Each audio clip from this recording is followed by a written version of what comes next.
pelaku itu kan masih ada di luar nih, takutnya mengintimidasi atau ada dendam pada siapapun. Nah itu kan tugas kita memberikan pendampingan hukum dari Bang Hotman Paris sendiri di Hotman & Siapa yang bisa menemukan Taufik Hidayat, menyerahkannya kepada aparat atau menginformasikan kepada aparat keberadaannya, saya memberikan hadiah 250 juta rupiah.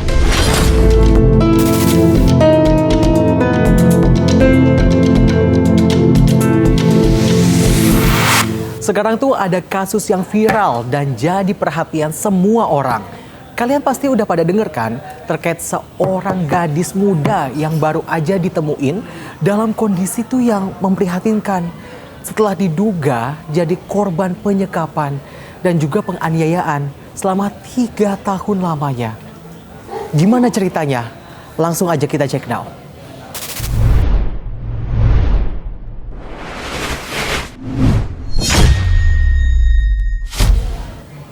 Kasus yang menimpa seorang perempuan berinisial YTR bermula pada tahun 2023.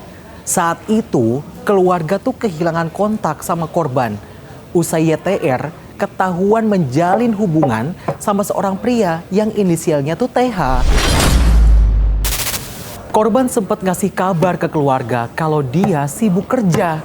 Tapi setelah itu komunikasinya tuh terputus dan keluarga hilang kontak sama si korban. Berbagai upaya pencarian dilakuin pihak keluarga, termasuk nyebarin informasi lewat sosial media. Tapi hal itu nggak berbuah hasil. 3 tahun menanti kabar, akhirnya pihak keluarga dapat info kalau anggota keluarganya yang dicari ditemuin di sebuah rumah kontrakan di kawasan Cinunuk, Kabupaten Bandung pas tanggal 10 Juni 2026. Mirisnya, korban ditemuin dalam kondisi yang penuh luka.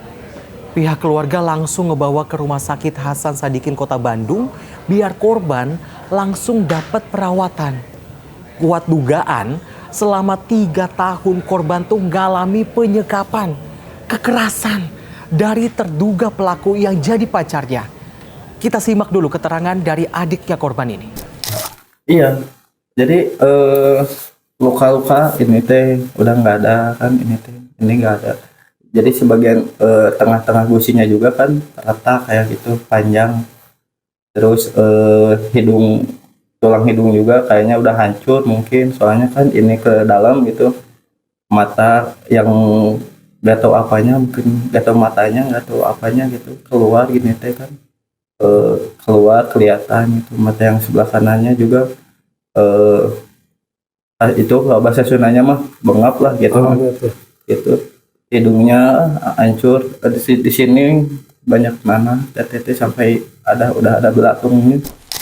Akibat dugaan kekerasan, korban tuh ngalamin luka serius di bagian kepala sama wajahnya.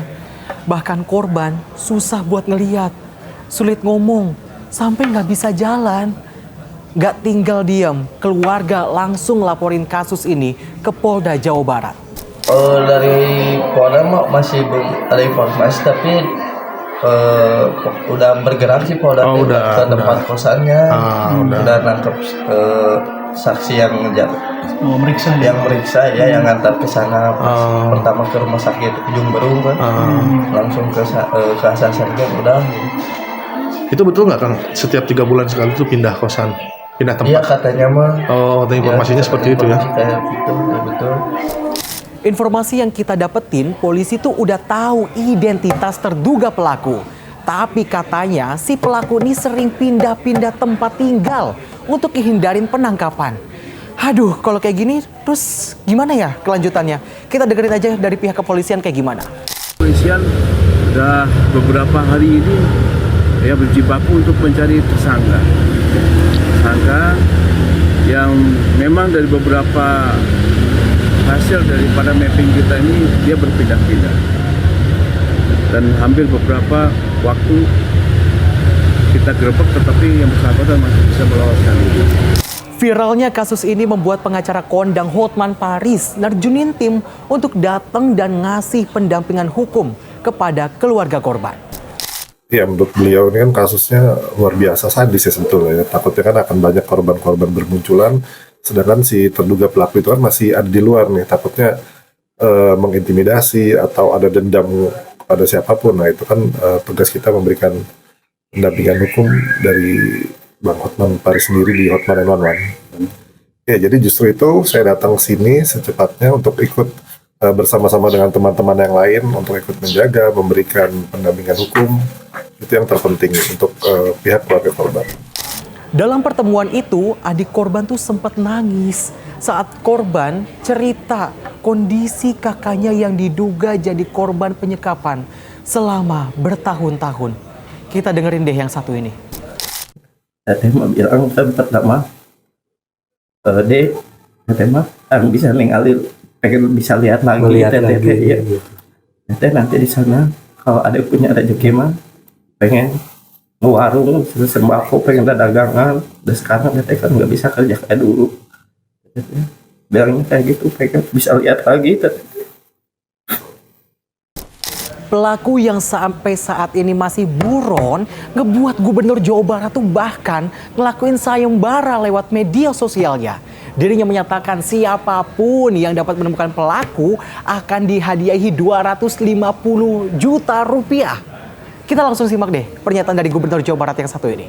Saya juga memberikan ruang bagi warga dimanapun berada untuk berpartisipasi mencarinya. Dan siapa yang bisa menemukan Taufik Hidayat, menyerahkannya kepada aparat atau menginformasikan kepada aparat keberadaannya, saya memberikan hadiah 250 juta rupiah sebagai bentuk partisipasi saya agar Taufik Hidayat segera ditemukan dan segera ditangkap.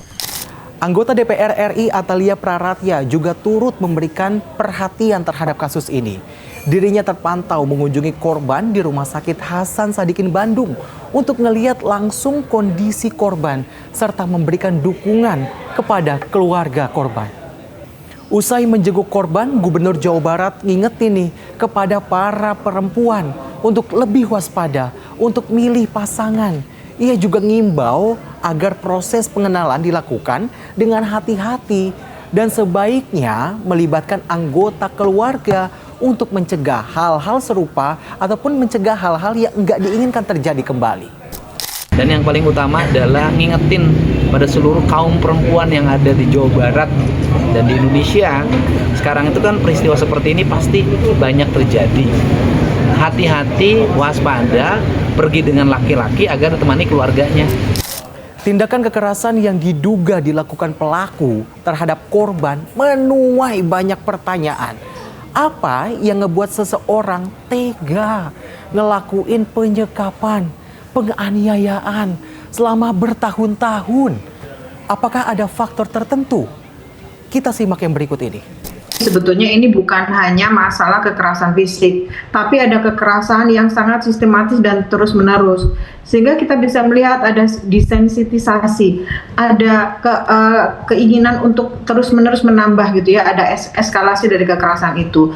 Tujuannya semata-mata untuk melakukan coercive control, bahwa pelaku menginginkan korban ini di bawah kontrolnya dengan cara melakukan kekerasan sehingga dia tidak bisa meminta pertolongan kepada orang lain. Nah, yang menjadi berat lagi adalah ini berlangsung selama 3 tahun. Dan ketika sudah terjadi selama 3 tahun, berarti proses penyiksaan ini bukan kekerasan yang impulsif, tapi memang sudah menjadi kebiasaan pelaku ini terhadap korban. Mungkin untuk upaya-upaya untuk mengendalikan korban ini sehingga dia tetap memiliki gitu ya, memiliki kontrol dan tidak sampai dia itu meminta bantuan kepada orang lain. Kalau cara mengontrolnya, biasanya di beberapa kasus seperti ini, pelaku itu menjerat korban dengan cara-cara yang baik, sama seperti orang lain pada saat membina hubungan romantis. Sehingga kalau masyarakat mengatakan kenapa dari awal tidak melarikan diri, karena biasanya dari awal mereka menunjukkan rasa cinta, kasih sayang, seperti itu. Tapi mereka melakukan eskalasi kekerasan itu, bahwa ketika korban itu sudah masuk dalam jeratan otoritasnya, dia akan memberikan batasan-batasan, dan yang pasti adalah memberikan batasan terhadap lingkungan sosial. Walaupun dalam hal ini pelaku tidak membatasi, masih tetap boleh membolehkan korban itu berhubungan dengan keluarga. Tapi yang kita sama-sama tahu, mereka berhubungan juga dalam batasan-batasan tertentu, sehingga yang diketahui keluarga dia dalam kondisi baik-baik saja. Padahal kriteria baik itu adalah ketika korban itu bisa menyampaikan segala sesuatu, menyampaikan unek-unek, menyampaikan perasaannya tanpa batas gitu ya. Tapi kalau dia hanya menggunakan WhatsApp aja untuk memberikan informasi, itu bukan menunjukkan kondisi-kondisi yang baik-baik saja. Kalau kejadian begini yang bikin kita penasaran sebenarnya, dari korban tuh psikisnya seperti apa ya? Bisakah pulih kembali atau menyimpan trauma yang cukup mendalam? Kita dengerin yang satu ini. Yang pertama adalah fisik. Fisik tetap harus disembuhkan, karena bagaimanapun juga kita sama-sama ketahui kondisi fisiknya sudah sedemikian rupa akibat benturan dan penganiayaan. Yang kedua secara psikologis tadi. Yang ketiga itu ada bantuan secara sosial, karena bagaimanapun juga keluarga tetap harus mensupport, masyarakat juga harus mensupport, karena pada dasarnya masyarakat sekarang lebih sering ada juga gitu ya, maksudnya tidak semua ya, ada juga yang menyatakan kenapa tidak melarikan diri, kenapa tidak meminta bantuan. Nah, kondisi-kondisi ini yang biasanya akan semakin membuat korban itu menjadi down, menjadi merasa tidak berharga, merasa tidak punya kuasa terhadap dirinya.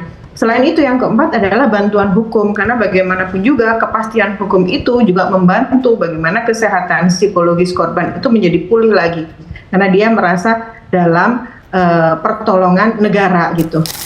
Kasus ini jadi pelajaran penting untuk kita semua. Kalau ngejalin hubungan, kenali lebih dekat calon pasangan dan jangan abaikan tanda-tanda kekerasan. Kalau nemu atau ngalamin tindakan kekerasan, segera tuh minta pertolongan orang sekitar dan laporin ke pihak yang berwenang.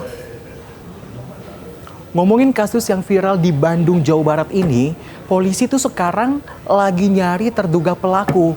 Jadi harapan kita bersama, semoga polisi bisa ngusut tuntas kasus ini. Demikian Cekdo kali ini, saya Syem Hakung. Tetap kritis, tetap waras, merdeka.